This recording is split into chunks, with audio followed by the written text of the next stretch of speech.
Jamaah, oh jamaah, alhamdulillah, alhamdulillahirobbilalamin. Kembali lagi di Islam itu Indah, jamaah Islam itu Indah dan rahmati Allah. Masya Allah luar biasa ya. Hari ini kita masih membahas tentang tema yang luar biasa juga. Temanya adalah zikir sederhana yang pahalanya luar biasa. Alhamdulillah. Mungkin kita sedikit rekap lagi nih. Dari kebetulan saya udah catat juga nih buat jamaah yang mungkin baru bergabung. Saya udah catat sini. Coba. Yang pertama ya, zikirnya itu ya. Di rumah, yang belum cocokkan catatannya ya.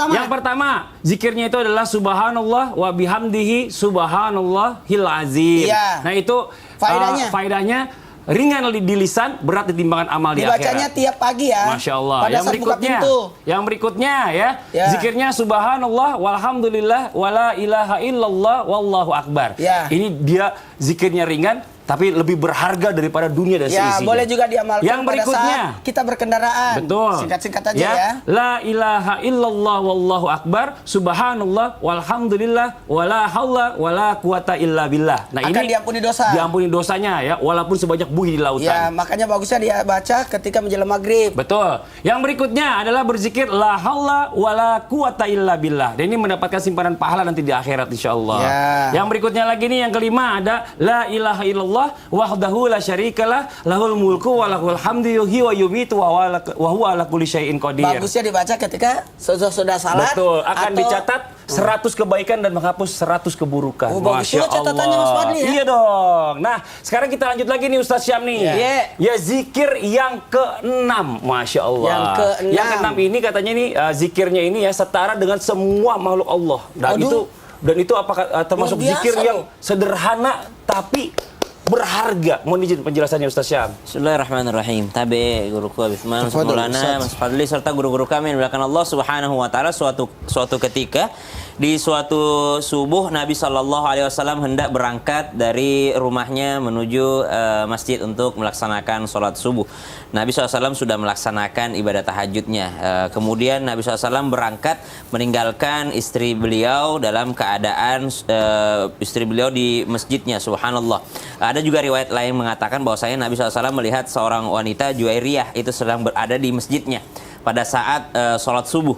Maka ketika Nabi SAW selesai daripada sholat subuh berjamaah, kemudian Nabi menunggu isyraq, sholat duha, kemudian waktu duha Nabi SAW pulang daripada masjid beliau, Nabi SAW masih melihat Juwairiyah masih berada di tempat sholatnya, dan masih berzikir. Kemudian Juwairiyah bercerita kepada Nabi SAW, saya dari tadi berzikir kepada Allah Subhanahu wa taala. Lalu Nabi SAW bertanya, apa yang kau baca? Diberitakan, saya baca ini. Maka Nabi SAW mengajarkan, maukah engkau kuajarkan kalimah yang mana jikalau engkau baca ini lebih berat timbangannya daripada apa yang seluruh kau baca tadi. Ya. Ini lebih berat timbangannya daripada semua yang kau baca zikirmu tadi, dan lebih berat timbangannya daripada zikirnya seluruh makhluk. Subhanallah. Maka Nabi SAW mengajarkan sebuah zikir kepada Juwairiyah tentang zikir subhanallah wa bihamdi adada khalqih wa ridha nafsih wa zinata arsyih wa midada kalimati. Subhanallah. Jadi bacalah ini 3 kali kata baginda Nabi SAW. Subhanallah wa bihamdi adada khalqih wa ridha nafsih wa zinata arsyih wa midada kalimati. Subhanallah wa bihamdi adada khalqih wa ridha nafsih wa zinata arsyih wa midada kalimati. 3 kali membaca zikir ini maka lebih berat timbangannya daripada apa yang dibaca sepanjang pagi tadi. Subhanallah. Maka daripada kalimah-kalimah ini kita ambil pelajaran. Subhanallah bihamdi. Allah itu yang maha suci, yang maha besar, Allah itu maha agung. Apa artinya subhanallah? Subhanallah artinya adalah kita menafikan buruk sangka kita dari Allah. Ada orang berdoa gitu ya, kenapa ya Allah tidak kabul-kabulkan? Ucap subhanallah, maha suci Allah daripada prasangka buruk hambanya. Engkau suci Allah daripada prasangka burukku. Kadang-kadang aku berpikir engkau tidak sayang kepada aku. Kadang-kadang aku berpikir engkau tidak ampuni dosaku. Subhanallah, subhanallah, engkau maha suci daripada setiap prasangkaku yang buruk ya Allah. Engkau maha tinggi daripada setiap kali aku meremehkan kekuatanmu. Subhanallah wa bihamdi, dan juga pujian untukmu ya Allah. Apapun yang engkau berikan kepada aku, tetaplah engkau terpuji, dan terima kasih atas segala yang engkau berikan kepada aku. Jadi baca di pagi hari sudah lengkap. Udahlah dia bertasbih, udahlah dia juga memuji Allah Subhanahu wa taala. Adada khalqi, sebanyak daripada makhluknya Allah Subhanahu wa taala. Pujian dan keagungan itu sangat besar, lebih banyak daripada apa yang telah diciptakan oleh Allah Subhanahu wa taala. Wa ridha nafsi, dan sebesar keridhaannya Allah Subhanahu wa taala. Jadi bacaan yang kita baca mudah-mudahan membuat Allah ridha akan apa yang kita bacakan, apa yang kita zikirkan, sebagaimana Allah perintahkan dalam Al-Qur'an, ya ayyuhalladzina amanu udhkurullaha dzikran katsira wasabbihuhu bukratan wa asila.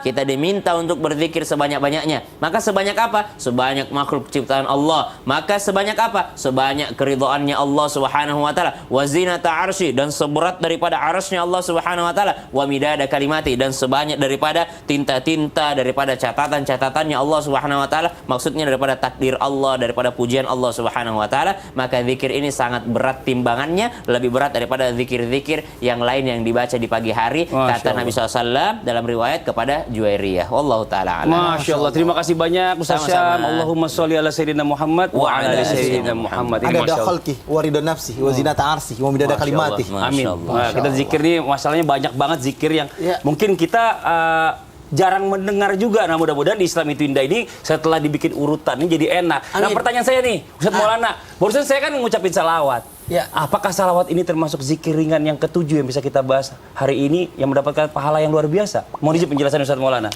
Allahumma shalli ala sayyidina Muhammad wa ala ali sayyidina Muhammad. Izin Nabi dan Ustaz Syam, kalimat zikir itu adalah kita mengingat Allah. Ingatan kita kepada Allah jadi zikir. Ingat, ada dua ini. Dalam hidup kita ada dua. Karena Allah atau karena nafsu. Buka handphone. Karena Allah atau karena nafsu. Nah, kalau berkaitan dengan salawat, itulah hebatnya tadi sudah dijelaskan oleh Habib Usman.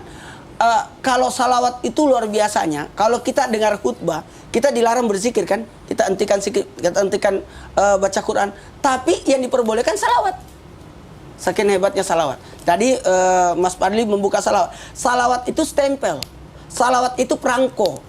Kalau zaman dulu kita kirim-kirim surat, tidak mungkin surat itu nyampe kalau tidak ada perangkonya. Sama juga, tidak mungkin sampai SMS kalau tidak ada pulsa. Betul. Nah, tidak mungkin sampai sosial media kita kalau tidak ada kuota. Nah, itulah kuotanya, isiannya, perangkonya, dan semua perangkap-perangkap itu bagikan salawat. Nah, kaitannya dengan amal yang ketujuh, zikir yang ketujuh, karena kita lagi membahas ingat kepada Allah, zikir. Ingat kepada Allah berarti berkaitan dengan Allah, yakni subhanallah. 1, 2, 3. Subhanallah. 1, 2, 3. Subhanallah. 1, 2, 3. Subhanallah. Subhanallah. Barang siapa yang membaca subhanallah 100 kali, maka Allah akan tuliskan. Ingat ya? Ya. Dituliskan 1000 kebaikan untuknya. Amin, Masya Allah. Dan Masya Allah Tabarakallah. Dan dihapus 1000 keburukan darinya. Nah, dalam hal ini, mohon maaf, dari setiap langkah detik demi detik atau durasi detik yang lebih kurang dari detik, apa namanya? Second. Kalau data Second. Sama itu detik sama juga. detik juga second. Enggak, itu kan ada. Kalau bahasa Arabnya hin. Iya, Itu kalau di Indonesia saat. Kalau bahasa Arab ada saat. Ternyata itu bernilai.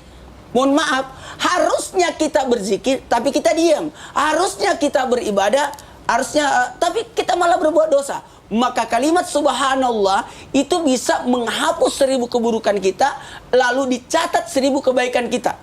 Ini luar biasa. Jadi subhanallah 1, 2, 3 subhanallah. Maka lazimkan untuk membaca subhanallah. Dan ini juga kalimat subhanallah kita bisa gunakan ketika, betul tadi kata Ustaz Sam penjelasannya, subhanallah itu mensucikan Allah dari prasangka-prasangka buruk kita, keraguan-raguan kita. Bahkan kami pernah diajarkan juga di pesantren, kalau melihat sesuatu yang mempersekutukan Allah atau sesuatu yang musyrik, maka kalimat yang kita langsung ucapkan adalah subhanallah. Bahkan sesuatu yang dahsyat, peristiwa yang luar biasa, subhanallah. Makanya dalam surah Al-Isra, subhanallazi asra bihabdihi, maha suci Allah, mensucikan Allah dari segala prasangka-prasangka. Jadi kalau kita lihat tanda-tanda, maaf ya, tanda-tanda agama lain, ibadah-ibadah agama lain, langsung kita lihat, makanya langsung kita, kalimat yang pertama kita ucapkan adalah subhanallah, mensucikan Allah. Nah, terima kasih banyak juga karena kita sudah terbiasa dilazimkan setiap salat kita baca subhanallah 33 kali. Jadi kalau 5 waktu berarti berapa tuh? Berarti 150 dong. Jadi aman. Jadi kita bahkan lebih dari 100 yang kita ucapkan tadi. Iya, iya, terima kasih banyak Ustadz Maulana penjelasannya. Nah, ini ya buat jamaah Islami Twinda yang ada di rumah, kita lanjut lagi nih ya. Tapi sebelumnya kita akan membacakan pertanyaan dulu yang masuk yang ada di sosial media Islami Twinda. Kalau gitu langsung aja kita masuk ke segmen Tanya Dong Ustadz. Kami semua tanya dong Ustadz. Oke, pertanyaannya ini dari Instagram hamba Allah. Assalamualaikum Ustadz. Waalaikumsalam warahmatullahi wabarakatuh. Maaf, samarkan nama saya Ustadz ya. Ya, sudah alhamdulillah. Saya alhamdulillah sering zikir. Tapi kadang pas saya zikir sambil rebahan terus ketiduran. Itu apakah boleh atau malah saya berdosa Ustadz? Nah, ini bagaimana hukumnya nih Bib ya? Zikir sambil rebahan sampai akhirnya ketiduran. Mau penjelasannya? Sholat kalau nggak mampu boleh tiduran nggak? Boleh. Boleh kan? Boleh. Diri bagi yang kuasa. Bagi yang sehat. Iya. Bagi yang sehat. Nah, mungkin penjelasannya silakan Mas Fadli, Ustaz Maulana, siap. Ustaz Syam. Bismillahirrahmanirrahim. Allahumma shalli ala sayyidina Muhammad wa ala ali sayyidina Muhammad. Ketika kita mau mengingat kepada Allah Subhanahu wa taala, dimanapun tempat bismillah. Mau lagi duduk, lagi main, lagi ngobrol, lagi berbaring, ingat kepada Allah dimanapun tempat. Seringkali kita dijelaskan, ayo kita tuh berzikir kepada Allah. Bangun baca selawat, duduk baca selawat, bermain baca selawat, lagi ngobrol baca selawat. Keberkahan selawat tiada ta'ara. Tapi di sini adalah kalimat-kalimat tauhid. Bolehkah kita berzikir kepada Allah? Berzikir kepada Allah dimanapun kita berada. Tidur pun kita kalau lagi ingat kepada Allah, lagi bangun, lagi mimpi buruk aja disuruh ingat kepada Allah.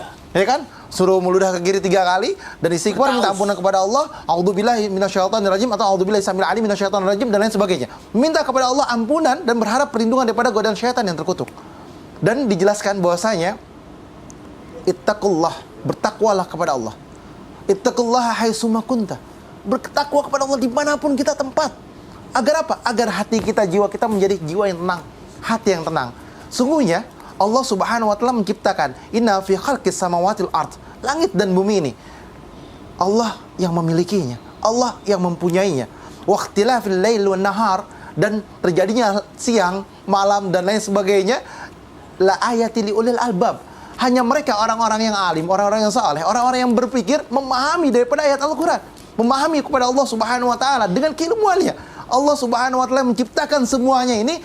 Dan ketika silih bergantinya malam, siang, dan lain sebagainya, ada tanda-tandanya Allah Subhanahu wa taala. Bagi siapa? Bagi ulil albab, orang yang alim, orang yang saleh, orang yang pintar, orang yang berakal, orang yang memiliki kemampuan. Nah, kalau mereka tidak berakal, mereka tidak memiliki kemampuan, dia tidak akan ingat kepada Allah. Yang mereka ingat kepada Allah adalah alladzina yazkurunallah. Mereka ingat kepada Allah qiyaman wa qu'udan wa ala junubihim. Dia diri, dia duduk, dia lagi main, dia lagi ngapain, dia ingat kepada Allah Subhanahu wa taala. Hatta mau masuk kamar mandi dia ingat kepada Allah. Masya Allah. Allahumma inni a'udzubika minal khubsi wal khaba'is. Ingat kepada Allah dimanapun tempat. Mau duduk, mau lagi main, tiduran. Zikir boleh gak lagi tiduran? Boleh. Bahkan dijelaskan dalam hadis yang baginda Nabi besar Muhammad SAW, Rasulullah berpesan kepada Sayyidatina Fatimah, apa pesan Rasulullah? Kalau engkau mau dicukupkan dalam kehidupanmu di dunia dan keberkahanmu dalam akhiratmu, kebaikan semuanya, maka kamu bacalah akhir daripada Quran surat Al-Baqarah. La yukallifullahu nafsan illa usaha laha ma kasabat wa 'alaiha maktasabat. Rabbana la tu'akhidhna in nasina wa akhtana. Rabbana wa la tahmil 'alaina isran kama hamaltahu 'alal ladzina min qablina. Rabbana wa la tuhammilna ma la taqata lana bih. Wa'fu anna waghfir lana warhamna anta maulana fansurna 'alal qaumil kafirin. Siapa orang yang baca itu, Allah kasih kecukupan dunianya. Allah kasih keberkahan dalam dunianya. Punya masalah sebesar apapun, ada jawabannya, ada jalan keluarnya. Punya utang segede apapun, dibayarkan. Susah hidupnya, Allah kasih rizkinya, Allah kasih uangnya. Dengan apa? Dengan cara jalannya Allah Subhanahu wa taala. Manusia nggak perlu berpikir. Manusia cuma ikhtiar, doa, dikasih jalan sama Allah. Doanya baca la yukallifullahu nafsan. Sampai habis, maka jalannya Allah yang memberikan. Masya Allah, senang. Jadi ada solusi ya. Ada solusi. Jadi kita jangan langsung ngamuk, doa, zikir. Ngapain lagi nih orang? Oh, ceritanya Mas Fadli lagi zikir nih Ustadz Habib nih. Masya Oh, Allah. ceritanya gitu tuh. Apain sih? Ya Allah. Jamaah, kita lihat nih. Begitu khusyuknya dia berzikir. Mas Fadli luar biasa. Sampai geleng-geleng kepala. Nah, nanti kita bahas nih. Boleh nggak kita zikir geleng-geleng kepala? Mau tahu seputar geleng-geleng kepala ketika kita berzikir? Kita akan bahas setelah yang satu ini. Jamaah, oh jamaah. Alhamdulillah. Masih ada orang.